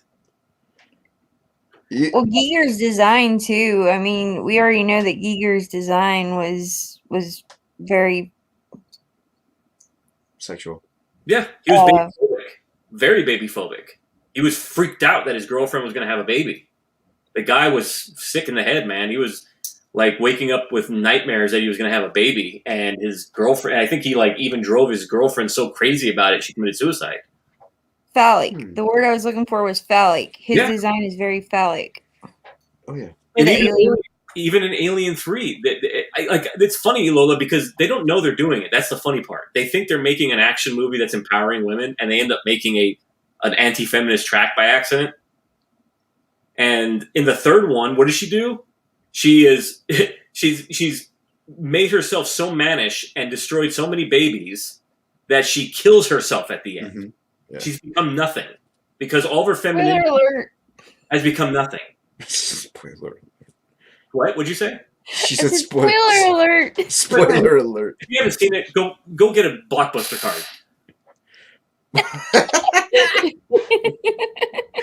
No, yeah, but Blockbuster is a great example of your theory on evolution. What do you mean? Because it died. Yeah, it It died. didn't evolve. It didn't go anywhere. Yeah, no tape. I mean, I liked VHS, man. VHS was great. Yeah, Giger was a freak brain, man. Like, it's all over the place. And I guess another Giger movie, Species. Who's the bad guy? The fertile woman. The monster is the fertile woman. She's trying to get pregnant. Who's being chased by the government agents with the short-haired scientist career woman who's promiscuous. That's funny. Maybe he was just afraid of vaginas. They're afraid of fertility, is what they are, and they want to kill Syl because she wants to have babies. I wonder where I've heard that before. Modern day feminist. Modern day feminist it almost sounds like a Planned Parenthood ad, right? So, like I said, if you're looking for these things, you're like, no wonder horror is so popular. It can talk about things that we can't talk about anymore because if you can't talk about it, it becomes a monster. I didn't look that far into these, man. I just was like, this is a good action movie. I mean, if you just want to watch it, for Natasha Henstridge, who I had a crush on at the time when I was a little kid, go ahead.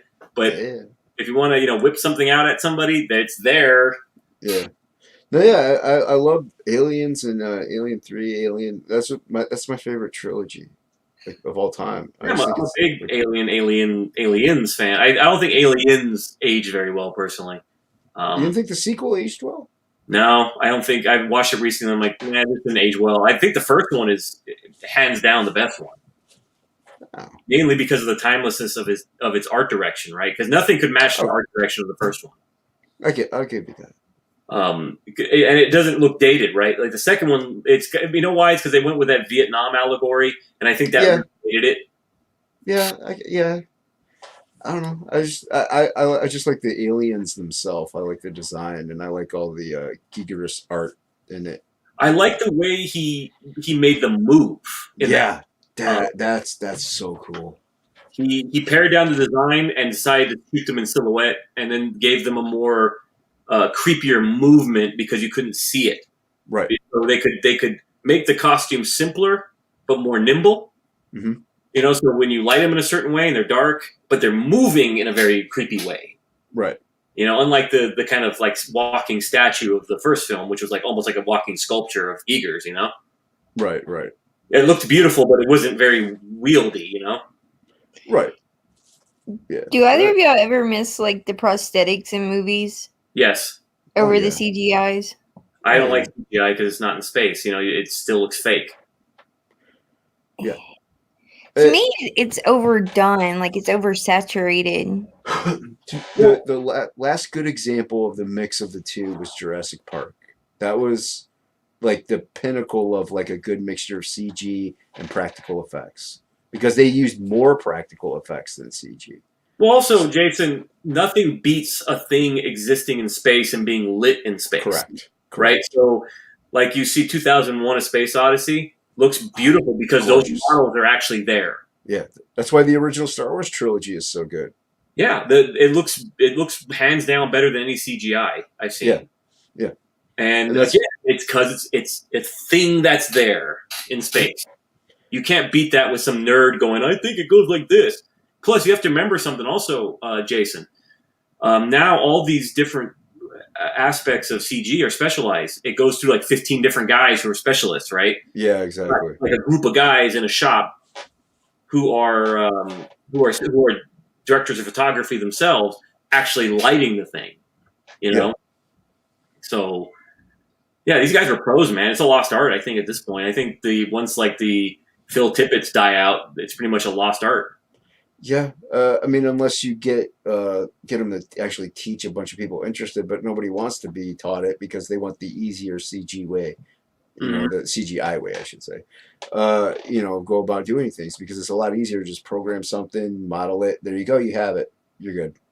You just turn it and rotate it, and you're good. And it looks cool, yeah, but it looks fake. It just, Yeah, yeah. like I said, it's because again, it's done by a bunch of nerds in an office. Yep.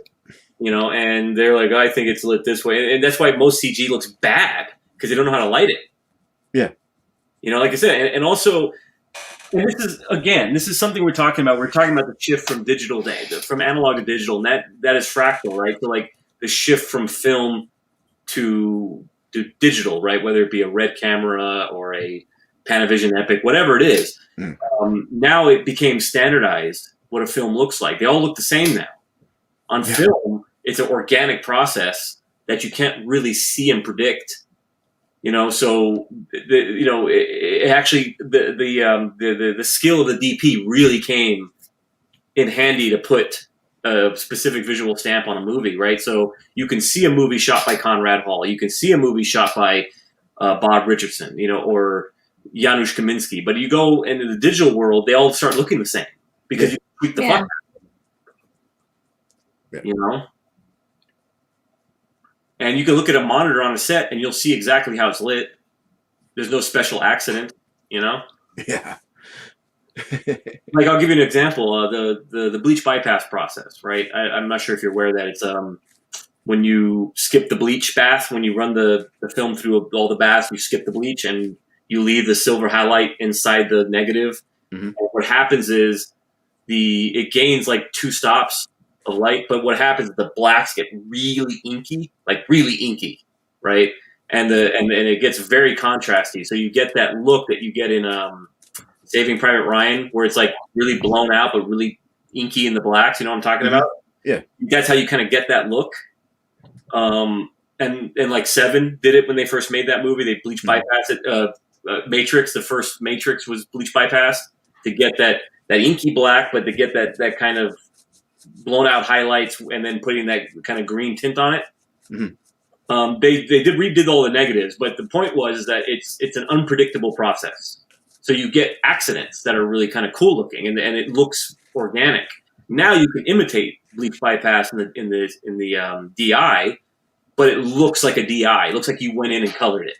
Yeah. It doesn't have those unpredictable parts of the image that drop off into deep black or blow out into bright white.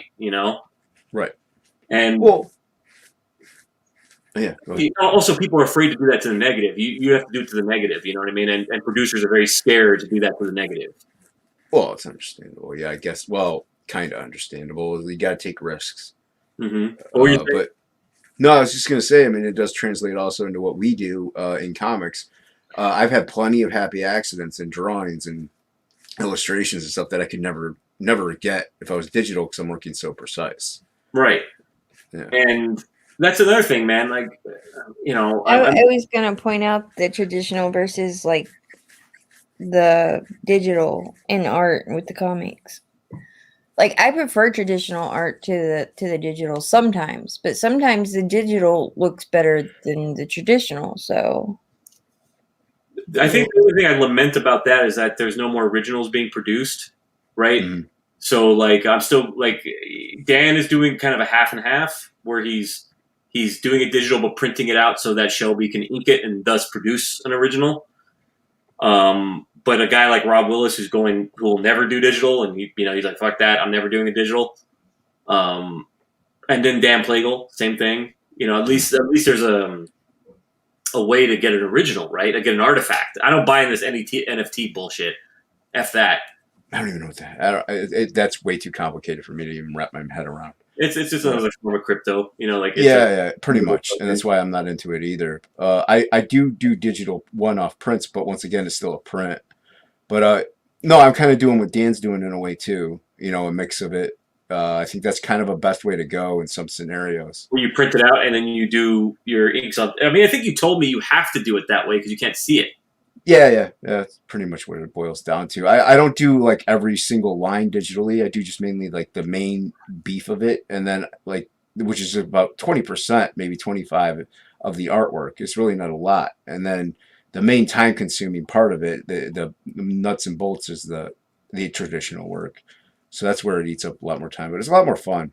And by the way, Lola, we said his name 3 times, and it took a while, but he's arrived. Oh yeah, it'll take. It might take a minute, but he'll arrive if you say Bisley 3 times. I mean, pretty sure he has access to the link, so. Yeah. There you go. This is still the best. Yes. So highly recommend to anybody in the chat. Outdoor. And also read Paradise Lost as well. Right? Yeah. Like, there's a lot to be learned from Paradise Lost. Like, it's not just a creation story. Like, if you look at it from like an economic standpoint, or just like a philosophical, as far as like what was going on during Milton's time, like there was a lot of stuff that he put in there that he was trying to tell people, because they were trying to separate the church and state. It was the British Empire becoming the British Empire off robbing the church. Yeah. I mean the Brit. I mean, no offense to Brits in the chat, but essentially that's what was going on. They robbed the monasteries and didn't want to give it back, so they had to keep, Henry out of the church by throwing him Anne Boleyn.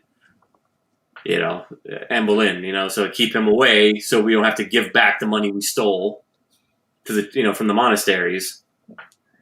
And they became a nation of pirates after that, essentially in the form of the British Empire. Speaking of pirates, go back Shadow of the Kraken now in Indiegogo. Shadow of the Kraken. Heck yeah, go get you some Shadow of the Kraken. I mean, you even see that stuff in the Fairy Queen. I mean, that's about John Dee. The Elizabeth's personal magician.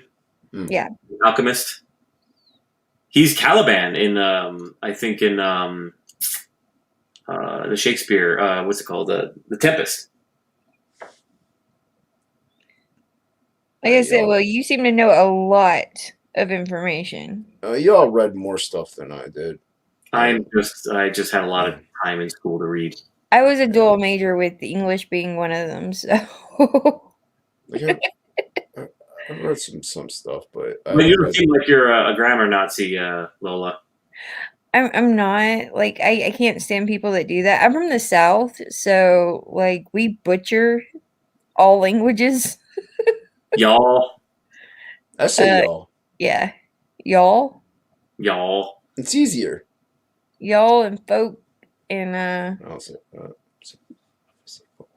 see, what's something else? Somebody was asking me the other day if it was a crick or a creek.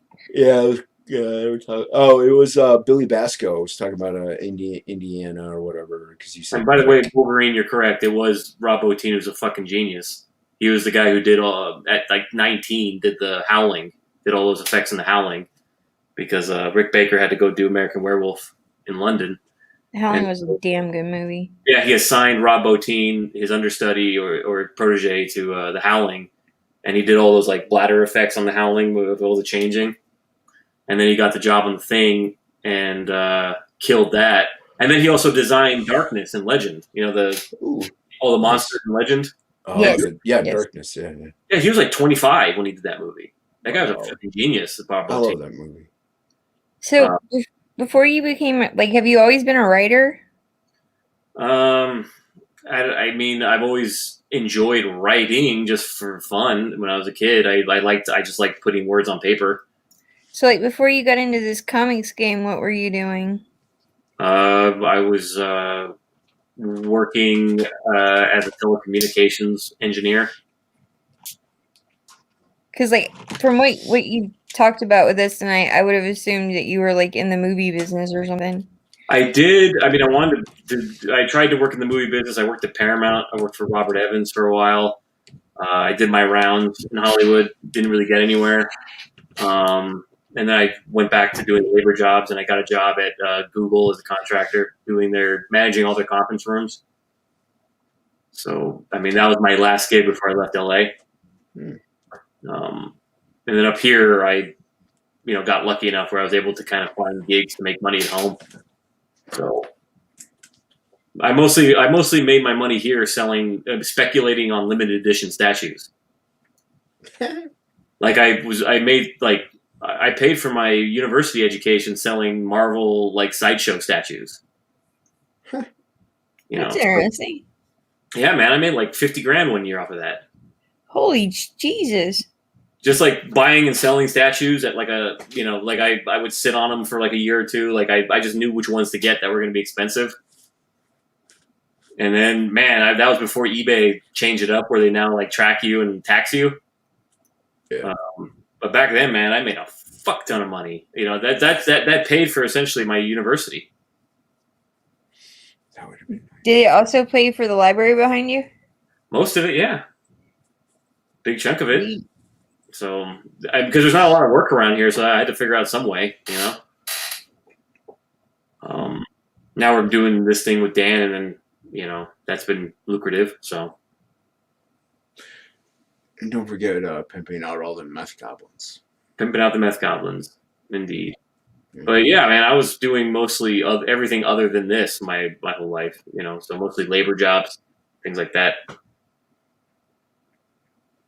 Okay, sorry, I'm looking at Wolverine's work. Were you talking about this one? Yep. I'm looking forward to going to sleep so I can wake up and make my shake. I want to again. Your shake? What do you mean your shake? Usually when I get up around like 5:36, I immediately put like a bunch of protein in my body before I weight lift in about an hour after that. So I do 35 grams of egg white, put that in a blender, or liquid egg whites.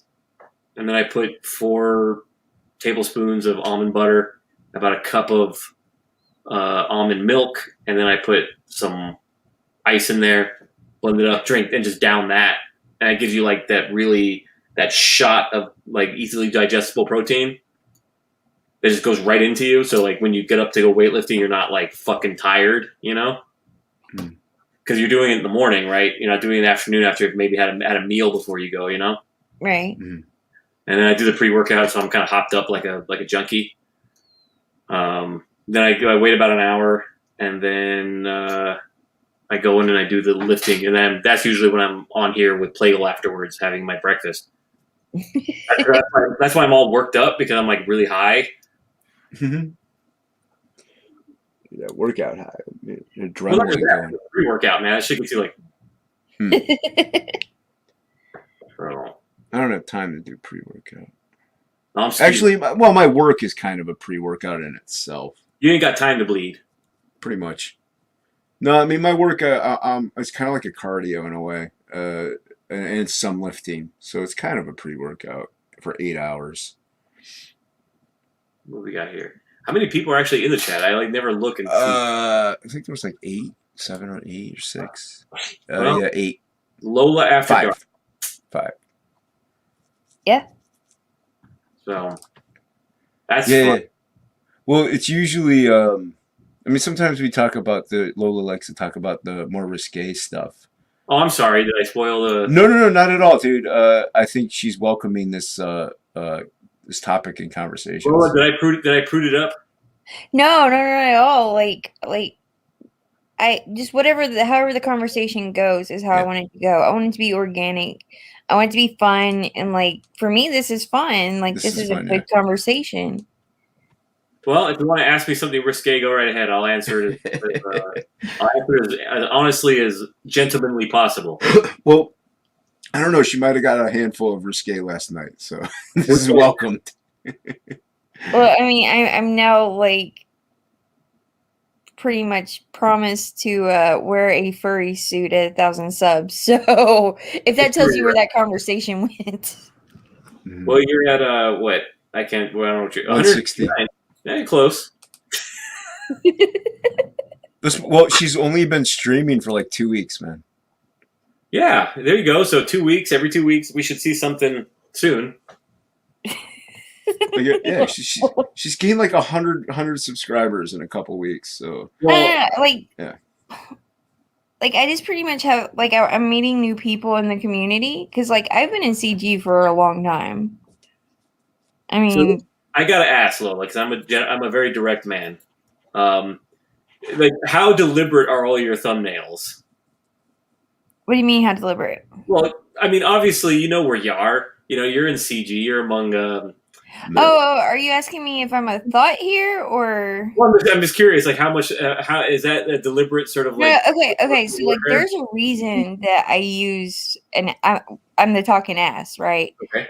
There's a reason for that because when I came into CG, a lot of the I guess SJW crowd, the anti CG people, whatever you want to call them, would let me know that I was a man.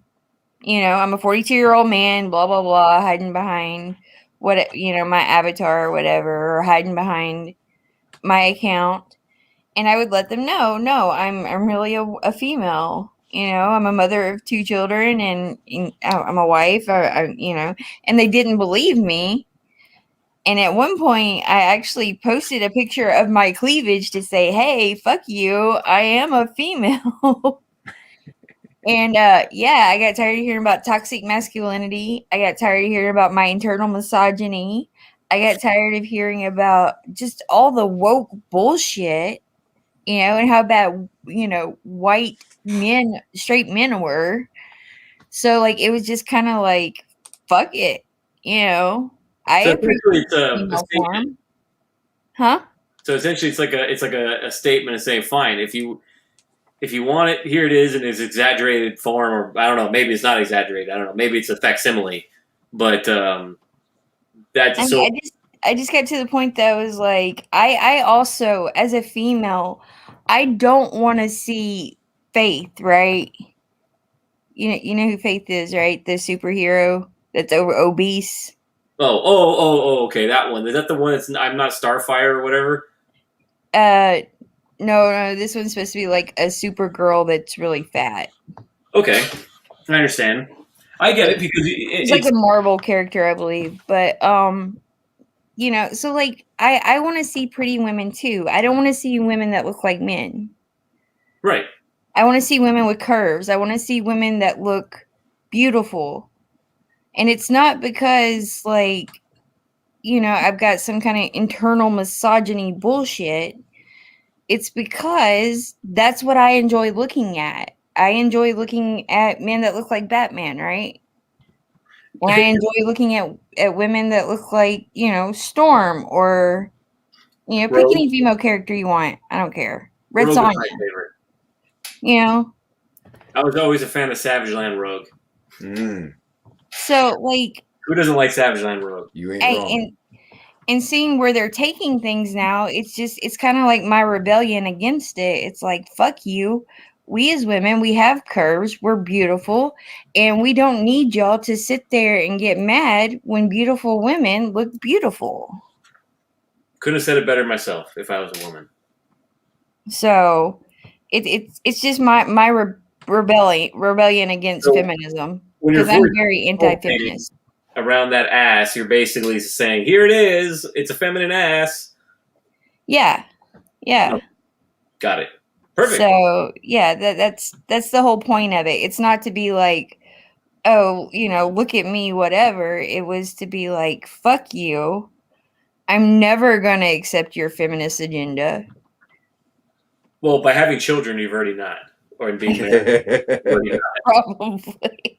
How dare you? It's basically ugly women trying to tell beautiful women don't be happy. Pretty much, yeah. Like, it's just a way to tear other women down, right? Like, It's okay. I Feminism mean, is just an excuse for ugly fat women to sit around and tear other women around down. my dad's sisters were disgusting lesbian mules. So Mm. it's okay. I'm very acquainted with them. So yeah, that's the whole point of the avatar. Like, Well, I get it now. I could write a manifesto for you. there we go. Lola does have good. Well, that's what my girlfriend said. You know, it's like, is that really her? I got to know because I like it. So yeah, that's the point behind Lola's ass there. They're all her. Yep. Sell the facade. Now, like, it's funny that she keeps saying female. My girlfriend likes to use the word female as well. And I was wondering. That's always thought that's funny. Like, he needs to control his female. There are some females that just can't be controlled though. You know. No, they can't. Again, Tauruses, man. Hmm. These fuckers are annoying to deal with. Yeah, we can be. It's called being stubborn. Oh yeah, it's annoying because it's you're not going to win. That's called a woman. Yeah, I'm that's fine pretty with much that. any woman. I'm fine with that. I'm a pretty happy life, happy wife kind of guy. So, Mm. you know, I Happy spouse, happy house. That's what it should be. I'll just hand him the paycheck and get on with my life. There you go. You know. But no, I think the conversation was good tonight, and it was, I like to change it up. I like to, like I said the other night, we were talking UFOs and everything else. So, I mean, it doesn't always have to go degenerate. I don't think I'm very good at that either.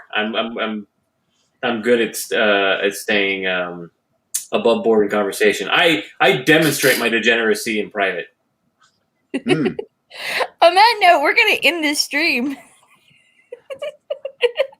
It's a good place to end. It is a good place to end. Yeah, Thank you so much for coming on, Will, and talking with us. Thanks for having me. I was you guys helped me get back, and I actually want to go to sleep. Not because you guys are boring or anything. No. I thought this was good, man. This was a good stream. I enjoyed it. I mean, I know I didn't say much, but y'all just read more stuff than I did. That's all. But no, I was very informed. I thought it was great discussions, great topics, and it was fun, man. I had a good time. Sounds good. Yeah. So thank you, chat, for coming. I know I didn't highlight a lot of people's chats because I was so involved in the conversation, but I love you guys. I appreciate the support. I appreciate the subscribers that are coming in. Like, you guys are awesome. Just keep encouraging and supporting and backing these projects that are coming out in Comicscape, because, it's a big way to say fuck you to the mainstream and say, hey, we're doing our thing over here. We don't need you. So. Amen. Yeah. Night. Night all. Lola's ending now. Now Lola's ending.